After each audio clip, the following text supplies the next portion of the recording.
नमस्कार, मैं हूं अभिषेक त्यागी। किसी शायर ने क्या खूब कहा है कि हमारे सब्र का मत लो इतना इम्तिहान कि जब सब्र टूटे तो बवंडर आ जाए। ऐसा ही कुछ अफगानिस्तान के साथ हो रहा है। अफगानिस्तान जो इस वक्त तमाम चीज़ों को छोड़ के, क्योंकि तालिबान की सरकार पहले भी रही है, पहली सरकार में और अब की सरकार में फ़र्क है। तालिबान तरक्की के रास्ते पर आना चाहता है, भारत के साथ दोस्ती का हाथ मिलाकर अपने देश को आगे बढ़ाना चाहता है। तमाम तरीके की इंफ्रास्ट्रक्चर की बात करिए, सरकार की योजनाओं की बात करिए, क्रिकेट की बात करिए, तालिबान पटरी पर आना चाहता है। जो बिखराव अफगानिस्तान में हुआ था, उस बिखराव को समेटने की कोशिश तालिबान इस वक्त कर रहा है। लेकिन पाकिस्तान को अच्छा नहीं लग रहा है, क्योंकि पाकिस्तान को तो आदत है तालिबान का इस्तेमाल करने की, अफगानिस्तान की धरती का इस्तेमाल करने की। अब से पहले उसने किया है। अब जिस तरीके से पाकिस्तान ने तालिबान को परेशान किया, और परेशान इतना कर दिया कि अब अफगानिस्तान ने दिल से चेतावनी देते हुए पाकिस्तान को कहा है कि जनाब अब बहुत हो गया, अब अगर आगे बढ़ोगे तो इतनी मार मारेंगे, इतनी मार मारेंगे कि आप पानी भी नहीं मार पाओगे। जाहिर तौर पर यह अफगानिस्तान की जो चेतावनी है, इसे पाकिस्तान को समझना बेहद जरूरी है। पंकज सर मेरे साथ मौजूद है, हमारे सहयोगी, लगातार इस मुद्दे पर अपनी नजर बनाए हुए हैं। पंकज सर, पाकिस्तान ने जिस तरीके से अफगानिस्तान को टारगेट किया है, जब से अफगानिस्तान ने भारत के साथ दोस्ती का हाथ मिला है, तब से मुत्तकी जब से भारत आए हैं तब से पाकिस्तान की नींद उड़ी हुई है। उसके बाद से लगातार पाकिस्तान हमले पर हमले कर रहा है, 3 खिलाड़ियों को भी मार दिया, लगातार अफगानिस्तान को परेशान करने की कोशिश की जा रही है। लेकिन अब सब्र का बांध टूट गया है अफगानिस्तान की, और सीधी चेतावनी दे दिया कि भैया बस करो वरना हालात खराब हो जाएगी। थोड़ा समझाइएगा। अभिषेक, अफगानिस्तान के एक मिनिस्टर हैं मोहम्मद नबी अली जी, और उन्होंने क्या किया है, जो स्टेटमेंट दिया है, मैं हूबहू लाइन बाय लाइन बोलता हूं, हालांकि वो पश्तो में है जी, लेकिन मैं अभी बोल रहा हूं। उन्होंने कहा है कि हमारे सब्र का इम्तिहान मत लो, अगर हमने मारना शुरू किया तो भारत के बॉर्डर तक तुम्हें भागने की जगह नहीं मिलेगी। ये कहा है। और उन्होंने किसको कहा है? इन पंजाबियों को कहा है। उन्होंने कहा है कि अगर पश्तून अपने पर आ गए तो इतना मार मारें कि तुम दोबारा दिल्ली के इस तरफ नजर आओगे। ये धमकी दी है अफगानी मंत्री ने पाकिस्तान के इन पंजाबी लाहौरियों को। और धमकी क्यों दी है?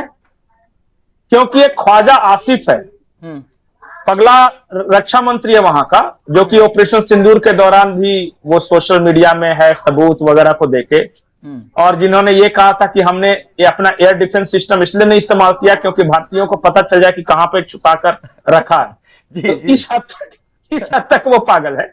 तो उसने ही क्या किया था? कुछ बकवास किया था अफगानियों के बारे में। और उन्होंने ये कहा था कि अफगानी लुटेरे हैं और वो आते हैं यहाँ पे और लाहौरियों के साथ लूटमार करते थे इतिहास में और चले जाते थे। उन्होंने मोहम्मद गजनी का नाम लिया, अब्दाली का नाम लिया, इस तरह के। तो हम पंजाबी जो हैं उनको नहीं मानते हीरो, बाकी पाकिस्तान में बेकार का हीरो बना के रखा है। अपनी मिसाइलों के नाम मोहम्मद गौरी, तो गजनी, ये सब नाम रखा है। तो ये बात कही थी, इसी बात को लेकर जवाब दिया था और फिर ये एयर स्ट्राइक वगैरह किया है। हकीकत ये है अभिषेक, सच्चाई मैं बता रहा हूं, सच्चाई ये है कि जब से आप सुनते होंगे ना, भारत पे मुगलों ने आक्रमण किया, तो गजनी ने आक्रमण किया, गौरी ने आक्रमण किया, ये सब कहां के रहने वाले थे पता है? चंगेज खान वगैरह सब कोई। कौन थे ये सब मालूम है? मोहम्मद गजनी, गजनवी एक जगह है वहां, अफगानिस्तान का, वहां रहने वाला था। और जब वो लूटमार करने आया तो सबसे ज्यादा उसने कत्लो गारत कहां मचाया पता है? सबसे ज्यादा कत्लो गारत लाहौर के आसपास के इलाकों में, क्योंकि ये सिंध नदी के किनारे का फर्टाइल इलाका था, यहां के लोग धन्य धान से भरपूर थे। तो वो आया था और यहां महिलाओं से सोना चांदी लूट के ले गया, काटा इनको, इन लाहौरियों को। अब लाहौर किया है कि उसी गजनी को अपना अब्बा बना लिया और जो मिसाइल बनाई वो गजनी के नाम पे बना लिया। जब ये जो गौरी आया, राजस्थान गुजरात के इलाके पर उसने जो आक्रमण किया, तो पृथ्वीराज चौहान तो बाद में लड़े, पहले तो ये जो सिंध के राजा से इसकी लड़ाई हुई थी, राजा गौहरमल नाम था उनका, वहां कत्लो गारत मचाया। तो पूरा आज के जो पंजाब का जो इलाका है, आज जिसको हम लोग पाकिस्तान बोलते हैं, यार जो आज जो भी आप पाकिस्तान बता रहे, चाहे वो सिंध का इलाका हो, इन सब ने लड़ाइयां लड़ी हैं उन लुटेरों के खिलाफ, और सबसे ज्यादा इनको मार पिटाई लगी है और इनको मारा काटा है। अब ये कहते हैं कि हमारी नस्ल जो है ईरानी है, हमारी नस्ल जो है अफगानी है। अगर उस तरह से नस्ल अपनी बतानी है कि वो आए लूट के और जो किया उसके बाद हम पैदा हुए, तब तो ठीक है। लेकिन सिर्फ आइडियोलॉजिकल बेसिस पे अगर आप कह रहे हो कि हमारे वो अब्बा थे, तब फिर वो ये हकीकत है। और आज भारत के हिंदुओं के खिलाफ इन्होंने कोशिश की कि उन्हीं के साथ हम कोलैबोरेट कर जाएं और इस्लाम के नाम पर, और बाद में मजा आ जाएगा, हम हिंदुओं को मारेंगे, हम मतलब कि वो आक्रमणकारियों वाले ग्रुप में शामिल हो जाएं पाकिस्तान बनने के बाद। वो नहीं होने वाला, और न हुआ है। सर अब जब इनको हकीकत समझ में आया है। बिल्कुल बिल्कुल बिल्कुल। आज के परिदृश्य को अगर देखें, आज के माहौल को देखें, तो इस बयान को कैसे देख रहे हैं कि भाई अब बस करो, अगर ज्यादा कुछ करोगे तो फिर अब मामला गड़बड़ होने वाला है? नहीं, वो तो अपना इतिहास जानते हैं ना।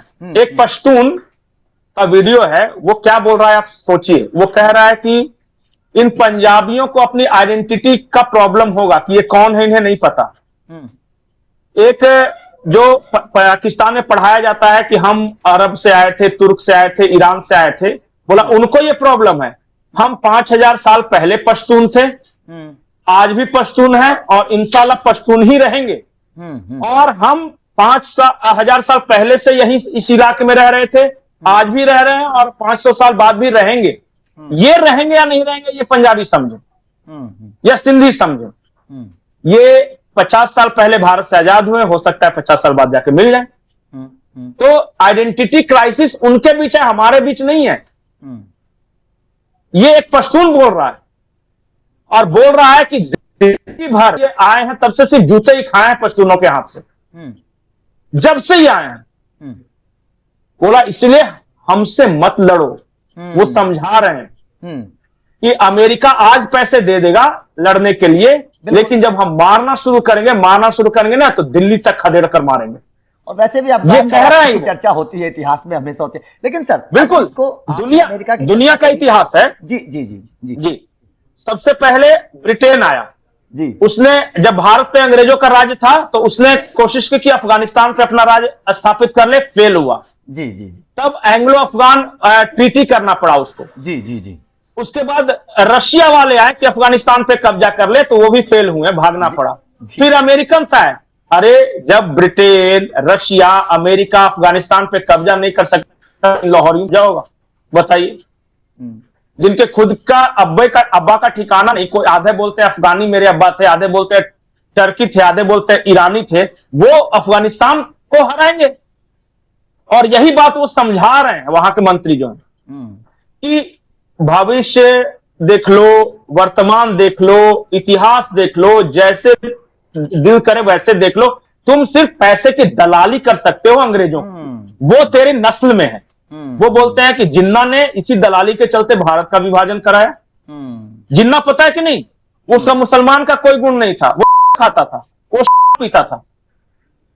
जाके देखिए जिन्ना के बारे में, उसने पाकिस्तान बनवाया है, किसी मुसलमान ने थोड़ी ना बनवाया।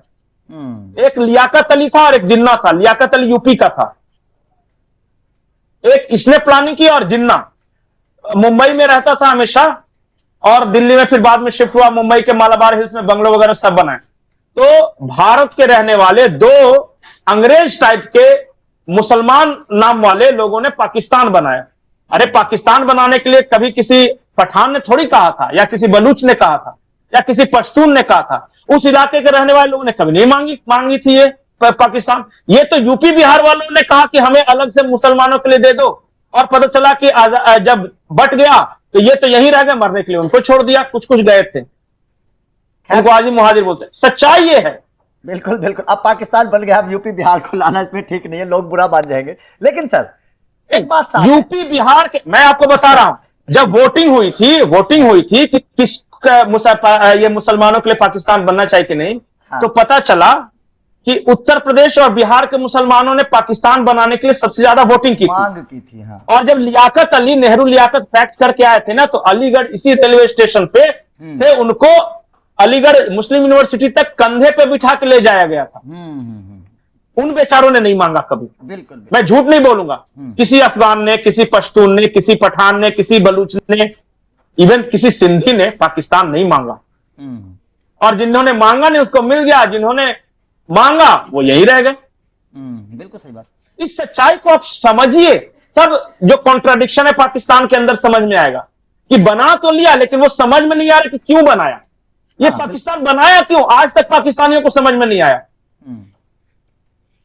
और वहां वाले क्या बोलते हैं पता है जी? नहीं, पाकिस्तान जो उस एरिया के रहने वाले बलूच बोल रहे थे कि अरे यार हम तो हमेशा से यहां थे, यहीं हमारे राजा वगैरह हुए, ये कहां से आगे पंजाबी और हम पे राज कर लिए, ये तो हम इंडिया के हुआ करते थे। दूसरा वो जो पश्तून है और जो उस इलाके के रहने वाले पठाने बोलते हैं हम तो यहीं रहते थे, हमारा तो अफगानिस्तान के साथ रोटी बेटी का संबंध था। ये सिंधी पंजाबी यहाँ कहां से आ गए भाई, ये कौन सा पाकिस्तान, काहे का पाकिस्तान, ये कब से आ गए? तो वो मानते नहीं इनको, और इनके साथ दिक्कत यह है कि इन पंजाबियों को दिखाना है कि हम इंडिया से अलग हैं, तभी तो देश का वजूद में आया, उसको कुछ ना कुछ तो प्रूफ करना होगा ना। बिल्कुल। तो सबसे पहले तो इन्होंने जिन्ना को मारा, इन्होंने ही मार दिया जिन्ना को। जिन्ना जब बीमार थे और उनको ले जाना था कराची के कैंसर अस्पताल में, तो जानबूझ के टूटी एम्बुलेंस दी गई, रेगिस्तान में ले जाकर छोड़ दिया, फोन उठा ही नहीं रहा था, वही तड़प तड़प के मर गया। फातिमा जिन्ना उनकी जो बहन है, उनकी किताब पढ़िए। तो इन्होंने पहले तो जिन्ना को लुढ़काया, फिर लियाकत को मारा, और उसके बाद ये आज तक ये प्रूफ करने में लगे हुए हैं कि हम पाकिस्तान क्यों बने। असीम मुनीर ने हाल के भाषण में कहा था कलमे की बुनियाद पे बना है पाकिस्तान। तो कहां कलमा लिखा गया था पाकिस्तान बनाने के लिए? एक इससे पहले जो इमरान खान था वो रियासत मदीना बनाते बनाते रियासत पुदीना हो गया, वो आज तक अडियाला जेल में बंद है। बिल्कुल। उनको समझ ही नहीं आ रहा कि ये क्या बनाया, क्यों बनाया। नहीं, आज तक उनको नहीं पता कि क्यों बनाया। ये आइडेंटिटी क्राइसिस है, और ये लोग क्या करना शुरू कर दिए पता है कि इन लोगों ने पैसे लेकर दूसरों के आस पड़ोस को मारना शुरू कर दिया। अभी अमेरिका ने पैसे दिए इसलिए अफगानिस्तान को मार रही है। बिल्कुल।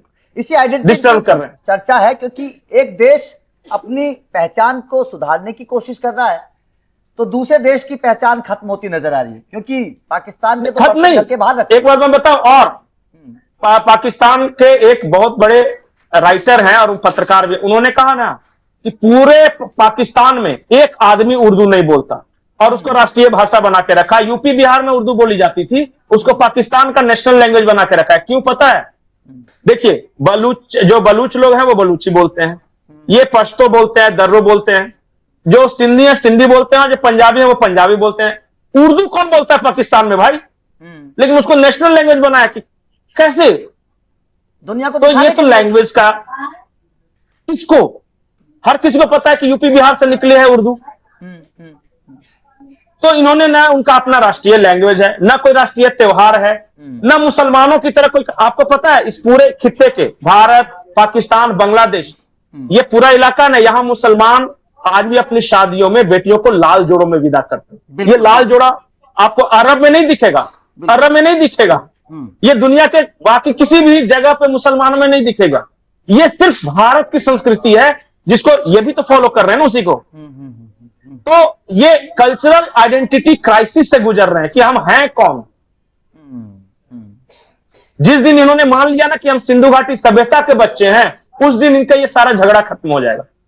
चलिए, झगड़ा खत्म होना चाहिए, लेकिन जी तो लेकिन अफगानिस्तान ने जिस तरीके से पाकिस्तान को साफ तौर पर चेतावनी दी है, यह जाहिर तौर पर पाकिस्तान को समझना चाहिए कि एक देश जो तरक्की के रास्ते पर जाना चाहता है, भाई क्यों उसको जबरदस्ती परेशान कर रहे हो? क्योंकि जब इंसान परेशान होता है ना, तो फिर वो पलटवार तो करता है, और पलटवार फिर उसका बड़ा भारी पड़ता है। ये पाकिस्तान को समझना चाहिए, अपनी हालत सुधारो। आपके घर से बाहर बर्तन रखे हैं, भिखमंगी हालात आपकी हो चुकी है, लेकिन आप अपने देश को सुधारने की बजाय दूसरे देश से भिड़ने की कोशिश कर रहे हैं। खैर, आपका इस खबर पर क्या कहना है? जिस तरीके से पाकिस्तान लगातार अफगानिस्तान को आंख दिखाने की कोशिश कर रहा है, क्या आपको लगता है कि वास्तव में पाकिस्तान बहुत बड़ी गलती मोल ले रहा है? कमेंट करके अपनी राय जरूर दीजिएगा।